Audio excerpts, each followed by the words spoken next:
আজকে আমি লাল নোটে শাকের চচ্চড়ি করে দেখাচ্ছি। এইভাবে একবার লাল নোটে শাকের চচ্চড়ি করে খেয়ে দেখুন। যারা নোটে শাক পছন্দ করেন না তাদেরও খুব ভালো লাগবে। তাই দেরি না করে চলুন দেখে নেওয়া যাক। প্রথমে এখানে ফোড়নে সর্ষের তেলের মধ্যে 5 ফোড়ন, জিরে আর রাঁধুনি দিচ্ছি। তারপর রসুন কুচি, কাঁচা লঙ্কা কুচি আর একটা শুকনো লঙ্কা দিয়ে এটা একটু ভেজে নেব। এরপর হলুদ গুঁড়ো আর নুন দিয়ে অল্প একটু জল দিয়ে দিচ্ছি। তারপর আমি এখানে লাল নোটে শাক ভালো করে বেছে কেটে ধুয়ে রেখেছিলাম সেটা দিয়ে দিচ্ছি। দিয়ে এটা চাপা দিয়ে দেবো।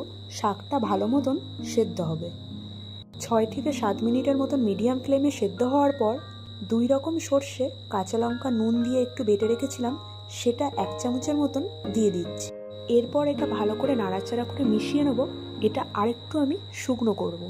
দেখুন আপনারা ঠিক এইরকমই মাখা মাখা শুকনো মতন করবেন। এরপর 1 চামচ সর্ষের তেল ছড়িয়ে নাড়াচাড়া করে নামিয়ে দিচ্ছি। ব্যাস, তাহলেই আমার তৈরি হয়ে গেল এই লাল নোটে শাকের রেসিপিটি। আশা করি আপনাদেরও খুবই ভালো লাগবে।